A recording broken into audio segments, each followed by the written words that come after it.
Week 13 of the DSFL 2, we begin with a Game of the Week matchup that was featured on Thursday Night Football.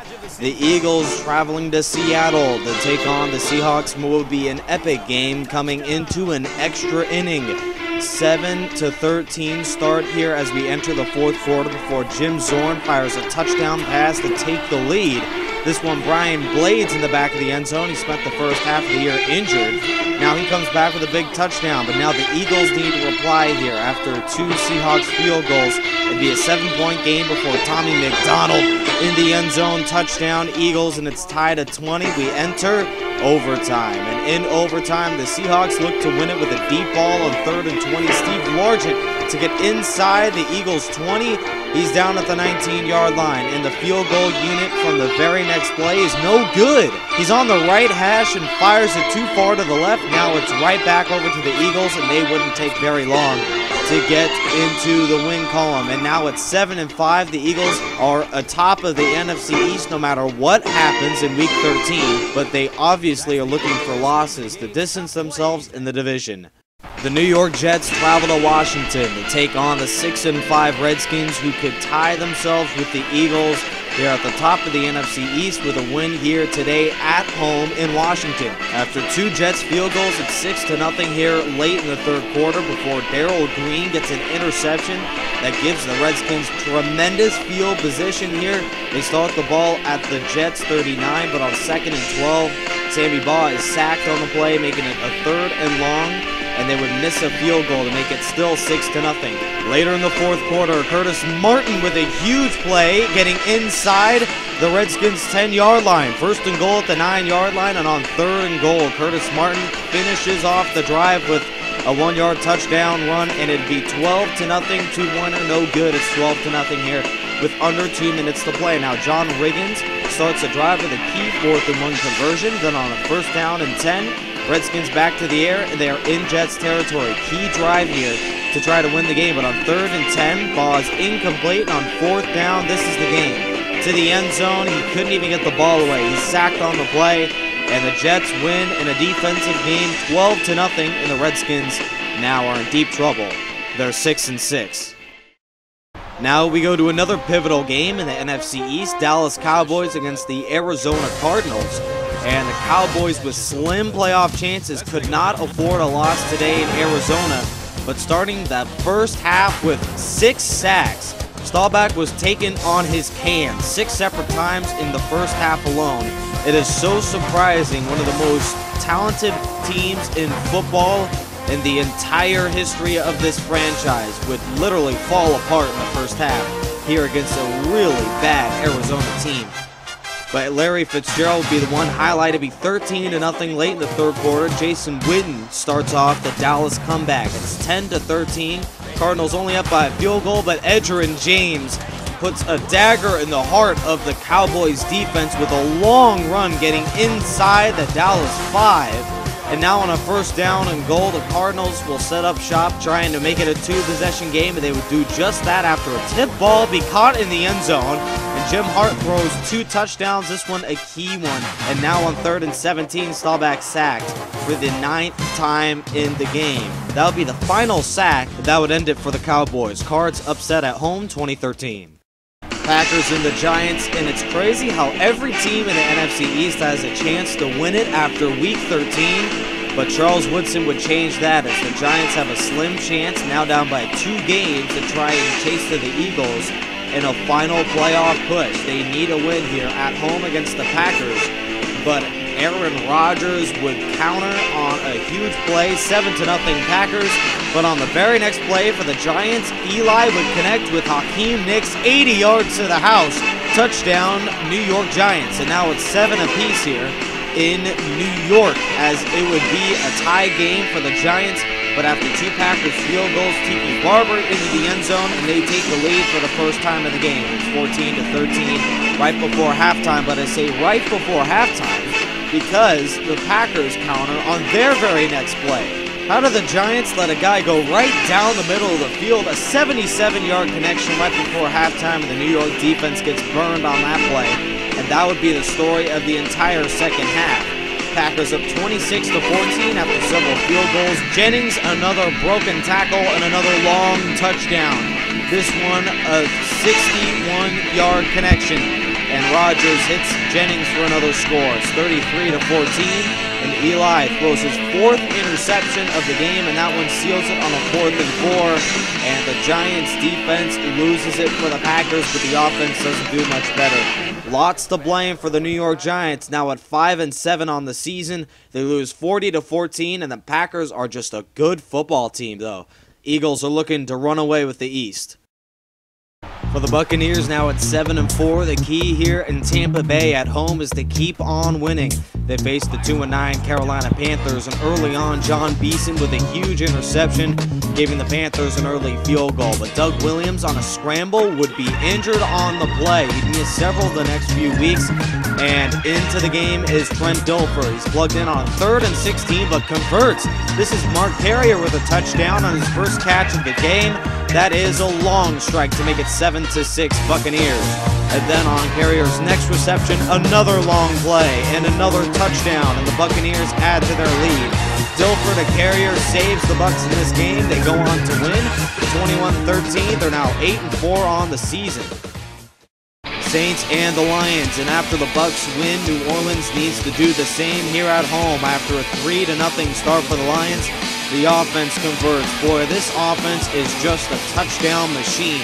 They go on to win 28-11 and improve to 7-5, keeping their slim NFC South division lead hopes alive, being one game behind the hot Bucs. Bears and the Chiefs. The Chiefs have come into the year one of the worst teams that have really surprised the entire DSFL with their play here. They travel to Chicago to take on the Bears, and early on, Len Dawson would connect for a Tony Gonzalez touchdown pass at 7-0, but Chicago would counter on a 2-minute drill to travel down the field. This Johnny Morris reception gets them into Chiefs territory. Then with under a minute to go, Luckman complete, Cavanaugh touchdown Bears, and now it's 7 apiece as we enter the halftime break. Now we transition to the 4th quarter. It's still a tie game. Here now, the Chiefs have to travel down the field to take the lead. Will they be able to do that? 2 quick completions to Bo to get into the Bears' 25. And then on a 2nd down handoff, Larry Johnson to get to the 10. But if they convert here, the game would be over. But it is short of the 1st down marker. They settle for a field goal. Chiefs lead 10-7. Now with under a minute to go on a 2nd down and 10, Luckman complete Johnny Morris, and he does not look back. This one a long touchdown. This one 74 yards, and the Bears win the game on this touchdown pass. Luckman complete, and Johnny Morris.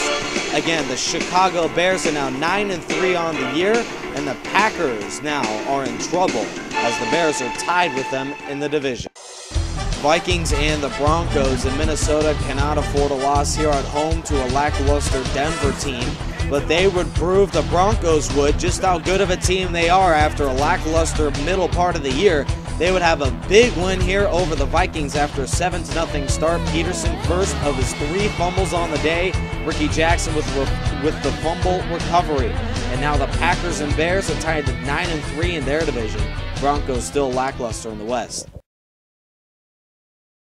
Raiders travel to Miami to take on the Dolphins, and Miami has dropped 4 of their last 6 games and cannot afford to lose yet again. It'd be 5 of their last 7 if they lose here today in Miami at home, but an early touchdown by Ricky Williams in the 2nd quarter makes it 7-0 Dolphins.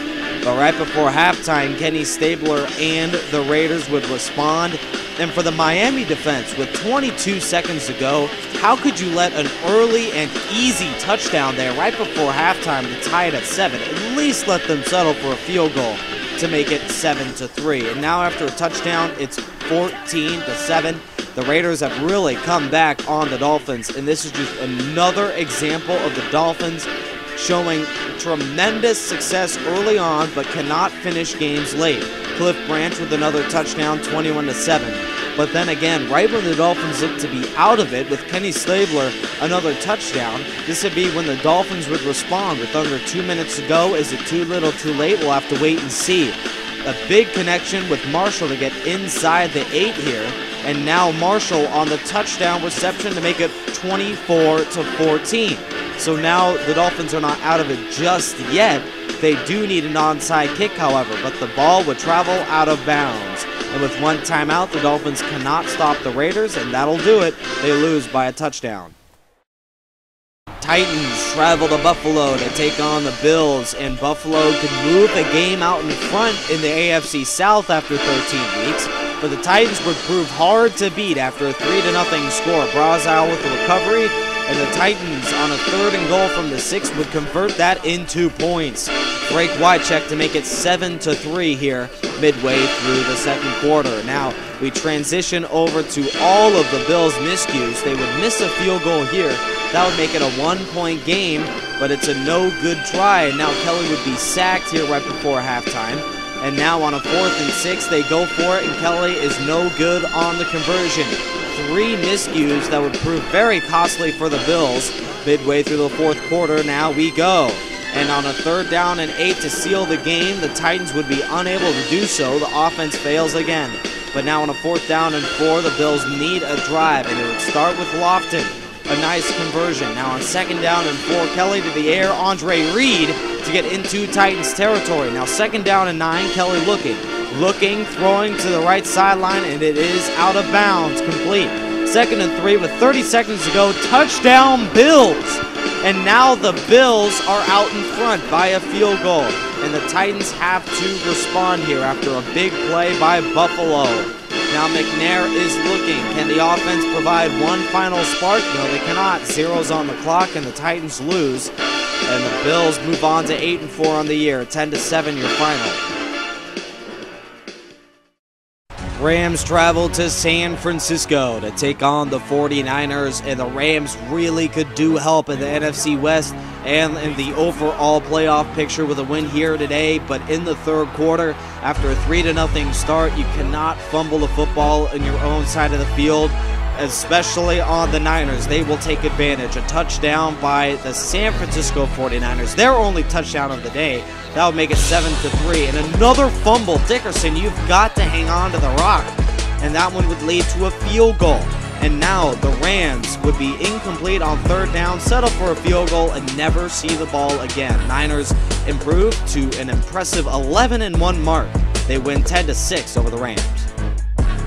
Falcons and the Houston Texans / Oilers mix of teams, and this ball club could improve to 10-2 in the entire DSFL, an impressive winning streak. It'd be something like 7 to 8 games for this Texans squad with a win here today at home over the Falcons, and early on it would look to prove that way as Brian Cushing, after a 7-0 start, one-handed pick, nice interception by the linebacker there, proving his wide receiver hands. They're getting in front of the pass. It's 7-0, and after a Warren Moon scramble, 14-0, Houston goes on to win easily over the Atlanta Falcons, and now they are 10-2 on the year.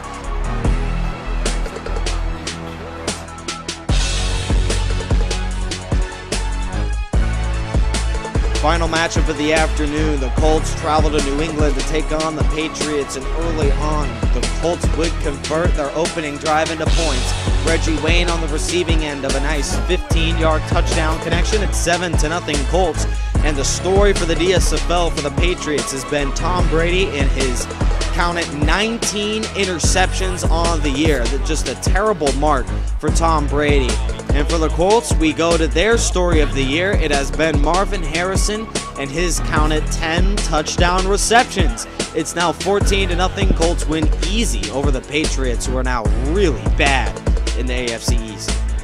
Now here's a look at the DSFL standings after Week 13, including the Steelers and their division. The AFC North is all theirs. Now they're looking for the first seed in the AFC. The Bills, Texans, and the Raiders lead their divisions in the AFC, and in the NFC, it's all about Green Bay, but we still have teams like the Tampa Bay Buccaneers, the Eagles, and the 11-1 Niners that are leading their respective divisions. We'll see you next week. Goodbye.